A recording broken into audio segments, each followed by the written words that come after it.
자, 오늘 개인회생 사건 한번 참고해 봅시다. 개인회생 할 때 제일 궁금하신 게 변제 어떻게 되냐, 탕감은 얼마나 되고 변제는 얼마나 하느냐, 이거 많이 궁금하시잖아요. 월급이 200이면 내 1인 생계비 135를 제외하면 매월 65만 원 정도 변제하게 되는 것이죠. 근데 월급이 300이면 내 1인 생계비 135를 제외 매월 165만 원 정도를 변제하게 되는 것입니다. 여기서 알 수 있듯이 소득이 높아지면 변제하는 금액도 그에 비례해서 높아질 가능성이 높고, 소득이 낮으면 변제금도 그에 비례해서 낮을 가능성이 높죠. 다만 소득 말고 생계비라는 변수도 있는데, 나 혼자 미혼으로 사는 게 아니라 자녀가 한 명 있으면 내가 월급을 300 번다 하더라도 나하고 자녀 2인 생계비 220만 원을 빼게 되니까, 그러면 월 80만 원을 내게 되는 것이죠. 다만 내가 자녀가 있다고 무조건 나의 부양가족으로 다 집어넣어서 변제금을 무조건 낮출 수 있냐면 그런 건 아니고요. 내 배우자의 소득 및 재산에 따라서 부양가족 반영의 수는 달라집니다. 예를 들어서 내 배우자가 소득이 많고 재산이 많으면 자녀가 있다 하더라도 내 배우자가 부양하면 되는 것이지, 굳이 개인회생을 신청하는 채무자인 내가 부양할 필요성은 없는 것이잖아요.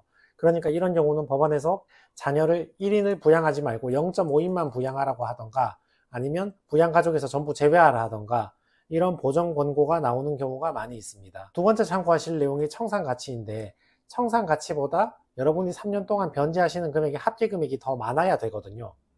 이 청산가치란 건 여러분 재산이라고 생각하시면 됩니다. 재산하고 똑같지는 않은데 거의 비슷하다고 생각하시면 되고, 청산가치의 대표적인 예시가 예금, 아파트, 그 주식 계좌에 남아있는 주식 평가 잔액, 그리고 보증금, 이런 것들이 나의 청산가치가 되겠죠. 그래서 내가 가진 재산이 많으면 많을수록 변제금도 계속 높아지게 되겠죠. 다만 여기서 주의하실 게 사치 및 탕진 금액이요. 내가 도박으로 탕진하고 없는 돈인데 지금 내 주머니에 없는 돈임에도 불구하고 그 돈은 나의 청산가치에 반영되어 나의 청산가치가 커지기 때문에 변제 금액도 그에 따라 올라가게 됩니다. 이건 정책적인 이유가 크죠. 재산을 탕진했으면 그만큼 변제 더하라, 그런 취지가 되니까. 예시를 보시면 금방 이해가 되실 겁니다. 내가 예금 1000만 원이 있어. 다른 재산이 아무것도 없습니다. 그러면 나의 재산은 1000만 원이잖아요. 근데 이 사람이 빚을 진 이유를 살펴보니까 과거에 도박으로 탕진한 게 4천만 원이 있는 거예요.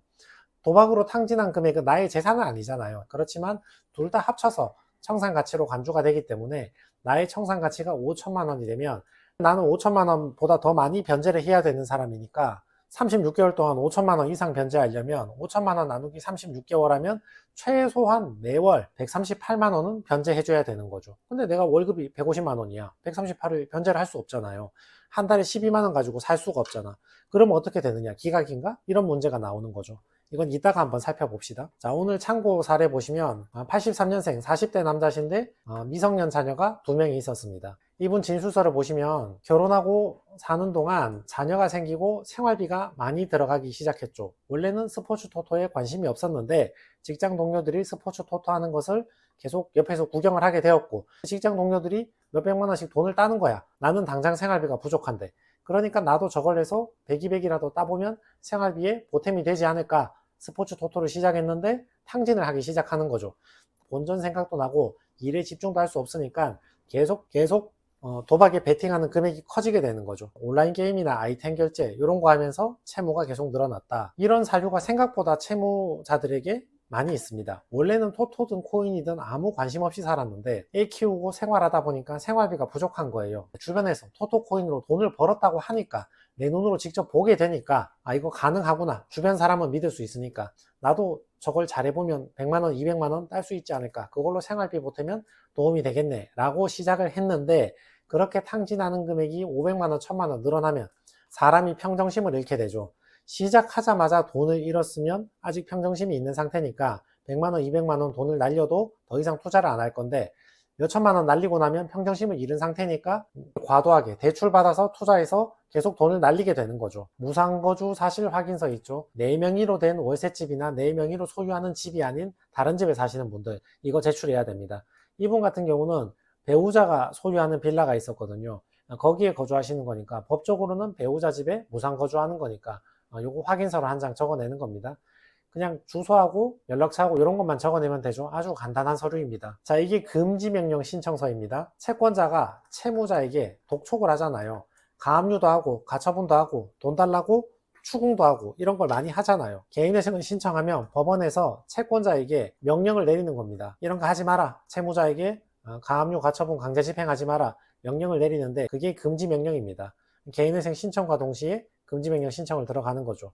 이분은 3월 22일에 금지 명령을 신청해서 3월 27일에 금지 명령 결정이 났으니까 4일 정도 걸렸네요. 개인회생 재판 시작하자마자 요거 제일 먼저 물어봅니다. 최근 1년 이내에 발생한 채무에 대해서 오늘이 1월 1일이면 작년 1월 1일부터 오늘 1월 1일까지 1년 동안 내가 빌렸던 내역들 있잖아요. 그 내역에 대해서 채무 부담 경위는 무엇이고 그 대출금은 어디에 썼는지 입출금을 도표로 작성해서 제출해봐라. 가상화폐 주식을 한 개 있다면 잔액이 얼마 있는가 1년 동안 입출금 거래한 내역을 한번 제출해봐라. 업비트나 빗썸이나 키움증권이나 이런 데 가면 여러분 거래했던 계좌 내역이 있잖아요. 거기 보면 잔액이 얼마 있는지 1년 동안 거래 어떻게 했는지 나와 있잖아요. 그걸 다 출력을 해서 법원에 제출을 해야 됩니다.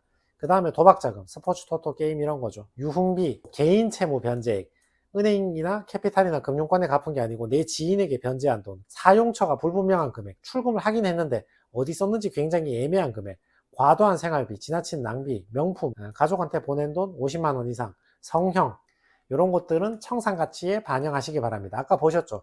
청산가치 이상 변제를 해야 되니까 청산가치에 반영이 되면 변제금이 자꾸 높아진다 했잖아요. 청산가치에 반영되는 것은 예금이나 부동산 같은 나의 재산은 당연히 청산가치에 들어오지만 도박자금, 유흥비, 명품, 가족한테 준 돈, 개인한테 준 돈, 소명이 애매한 것들 이런 것들도 전부 청산가치에 집어넣어 버리는 거죠. 그만큼 변제를 더하라 이런 뜻입니다. 이분도 계좌 내역을 보고 정리를 한 건데 사설토토 이렇게 전부 다 보고를 해야 됩니다. 한 번에 사설토토 했을 때 150만원, 100만원, 400만원 이렇게 쓰셨는데 이걸 사설토토에 썼다고 보고를 하는 거죠. 가끔 채무자님들 중에 그런 질문 하시거든요. 도박했다는 말을 안 하면 되지 않냐? 그럼 법원이 모를 거 아니냐? 그러면 청산가치도 안 높아지고 좋지 않느냐? 그렇게 물어보시는데 근데 예를 들어 선생님이 도박에 쓴 돈이 500만원, 1000만원이면 어쩌면 보고 안 해도 돼요. 법원이 미처 발견 못하고 넘어가면 그만이니까.